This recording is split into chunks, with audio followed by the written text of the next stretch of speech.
sous l'ombre épaisse de la politique, où d'autres choisissent notre destin, sans un mot de notre part. Nous, jeunesse camerounaise consciente, prenons l'engagement de faire la politique pour notre présent et pour notre avenir. Nous ne sommes pas seuls dans ce combat.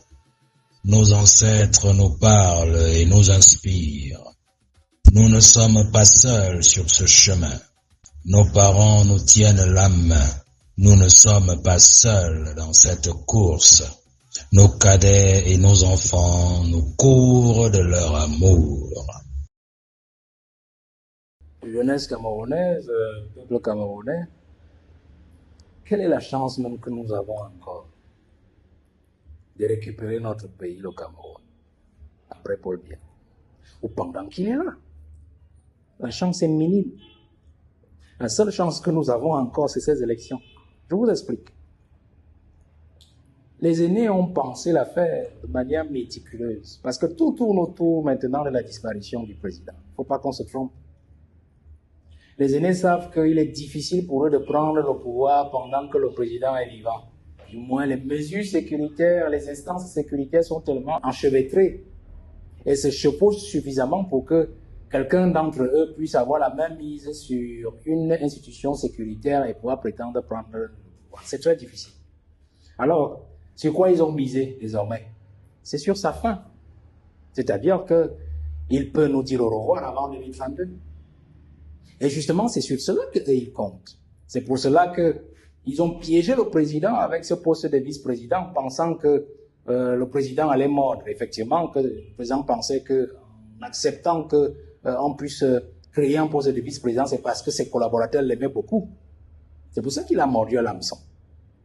Et dans les notes qu'ils lui ont présentées, c'était pour lui dire que non, s'il met un poste de vice-président, ce sera probablement quelqu'un qu'il aura choisi lui-même, et probablement son propre fils. Le président a mordu. On a même passé le poste à l'Assemblée nationale et au Sénat. On a voté la nouvelle constitution qui instaure ce poste. Sauf que, on a comme l'impression aujourd'hui que le président lui-même, il a fini par comprendre que c'est bien d'avoir voté cette constitution-là, d'avoir instauré le poste de vice-président.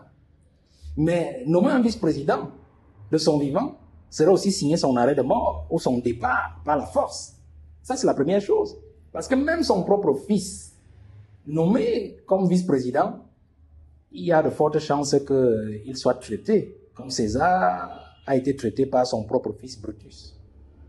C'est-à-dire, César a été tué par son propre fils, qui a pris le pouvoir, du moins son neveu. Voilà ce qui peut arriver à Paul Biya, s'il arrivait à nommer même son propre fils. Et ses collaborateurs, justement, savent que s'il nomme son propre fils, eux qui veulent le pouvoir, ils ne pourront plus l'obtenir. Donc, ils sont déjà en train de travailler pour que le poste de vice-président ne soit jamais, au grand jamais, pourvu. Parce que tant que le président reste à sa place et qu'il reste une vacuité constitutionnelle où on n'a pas encore nommé de vice-président, eux, ses collaborateurs, ont encore une chance de prendre le pouvoir. Et pour prendre le pouvoir, ce sera simple. Il faudra attendre que le président ferme les yeux et tous surveillent son carnet de santé et sa santé au quotidien.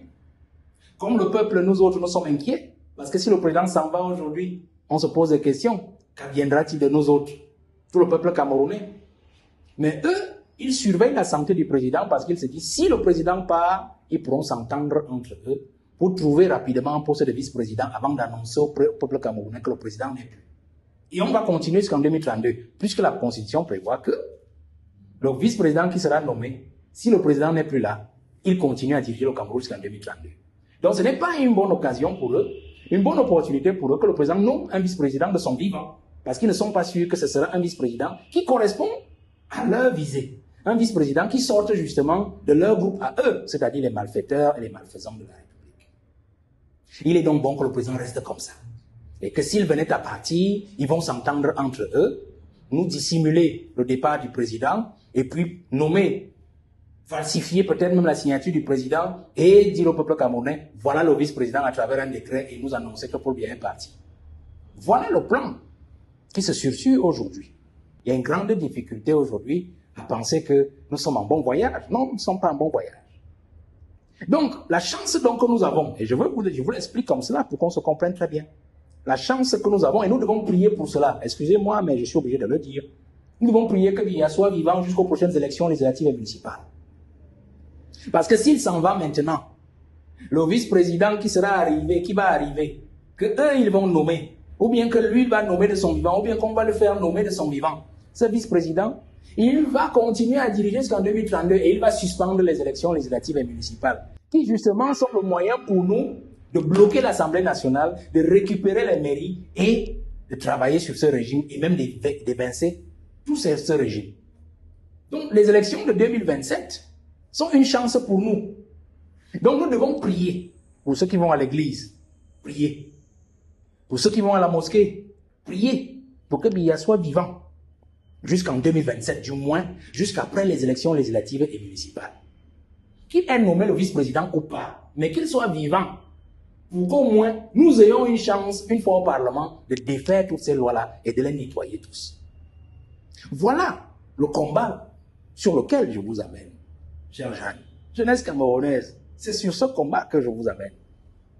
Aujourd'hui, vous voyez, c'est malheureux pour nous aujourd'hui qu'on en vienne à prier que le président reste vivant. Je sais qu'il y en a qui se délectent de ce que le président est malade, il y en a qui prient le chapelet pour qu'il s'en aille, mais je vous dis, vous faites une mauvaise équation. Très mauvaise équation veut dire que vous devez absolument aujourd'hui vous rendre compte et vous mettre à l'évidence que le président de la République, il doit vivre jusqu'aux prochaines élections. Sinon, nous perdons toute chance de pouvoir reprendre notre pays avant 2032. Parce que toutes les institutions seront suspendues par le vice-président dans cette période-là. C'est pour cela que je voudrais que vous compreniez une chose. Nous avons besoin, chers jeunes, de nous mettre ensemble, de nous souder. Arrêtons ces comportements que nous avons les uns envers les autres. La jalousie des jeunes. Personne n'est à la place de l'autre. Le combat que nous menons aujourd'hui est le combat de tout le monde. C'est le combat du changement. Nous devons absolument nous mettre ensemble. Ne soyons pas envieux, personne n'a le bonheur de l'autre. Personne n'occupe la place de l'autre. Si chacun se met à travailler aujourd'hui pour le changement, nous y arriverons. Leaders politiques, comme leaders de la société civile, jeunes comme âgés, nous devons travailler ensemble. J'ai remarqué dans les différentes, je parcours le numérique, je parcours tout. Sur la scène, je lis tout, mais je me rends compte que le jeune est d'abord l'obstacle du jeune. Les aînés même utilisent les jeunes aujourd'hui pour venir combattre encore d'autres jeunes. Ne jouons plus à ce jeu. Ne jouons plus leur jeu. Ils ne peuvent plus rien faire sans nous. Ils ne peuvent rien faire sans nous. Décousons cette affaire-là, cette complicité qu'ils ont déjà installée entre eux. Mettons-nous au travail, mettons-nous ensemble. Les jeunes insultent d'autres jeunes. Ceux qui font des efforts sont là. Ce travail que je fais depuis de sensibilisation, bientôt encore le terrain, je ne suis pas payé pour ça. C'est un sacrifice que je fais. Toute la jeunesse du parti Jouvence qui me suit, qui est avec moi, cette jeunesse-là, elle le fait gratuitement, elle le fait volontairement. Personne n'a fait l'école de la politique. Personne n'a fait l'école de la politique. Nous apprenons cette affaire-là au fur et à mesure que nous avançons sur le terrain. Donc, de grâce, aux jeunes qui sont dans le parti au pouvoir, évitez de décourager ceux qui sont dans l'opposition et qui décident de combattre ce régime. Parce que nous combattons ce régime pour nous tous. Nous combattons ce régime pour nos parents, pour vos parents aussi. Ce n'est pas le pain et le poisson ou la sardine qu'on va vous donner, on a donné aux élections et donc vous ne vous souvenez même plus. Ce pain ne fera rien. La preuve, c'est que nous tous nous souffrons aujourd'hui. Nous souffrons depuis la dernière élection présidentielle et depuis janvier qu'il a promis un nouveau gouvernement. Nous continuons à souffrir. La hausse des prix en tout. Vous, jeunesse du parti au pouvoir, nous savons que vous avez choisi un bord politique pour des raisons qui sont les vôtres. Évitez de gêner le combat de ces autres jeunes qui sont dans l'opposition et qui se peinent au quotidien pour pouvoir atteindre le changement et avancer. À tous les jeunes qui ne sont pas engagés, nous respectons aussi votre combat. Nous respectons votre position. Nous respectons votre point de vue. Vous décidez de ne pas vous engager. Mais évitez de venir décourager ceux qui sont déjà engagés. Évitez de venir insulter, de venir injurier ceux qui sont déjà sur la scène et qui se battent au quotidien. Ils n'ont pas de salaire pour le combat, pour le changement. Ils n'ont aucun salaire. Ils se battent. Et ce combat, Nous le faisons avec nos mains, avec nos petites intelligences. Et rassurez-vous, les résultats du changement, vous en bénéficierez aussi. Donc, à défaut de nous soutenir, à défaut d'être avec nous, ne soyez pas contre nous. Restez dans votre neutralité, nous la respectons. Le mot d'ordre dans le parti Jouvence, c'est la jeunesse que je suis, c'est de ne jamais insulter, de ne jamais injurier, de respecter les points de vue de tout un chacun. C'est pour cela, c'est dans cet esprit que nous allons travailler. Donc la seule chance que nous avons, c'est 2027. Donc rassurez-vous, chers jeunes, je voudrais que nous nous mettions ensemble pour cela et que vous compreniez que nous n'avons plus assez de temps. À peine 6 mois. 6 mois, c'est beaucoup. D'ici novembre, fin novembre, début décembre, le corps électoral sera convoqué. Entre-temps, vous devriez avoir marqué votre inscription dans la liste électorale. Vous devriez avoir récupéré vos cartes électeurs.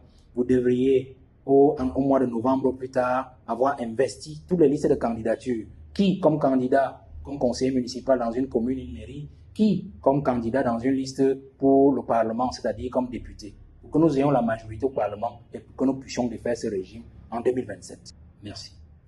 Nous ne sommes pas seuls sur ce chemin.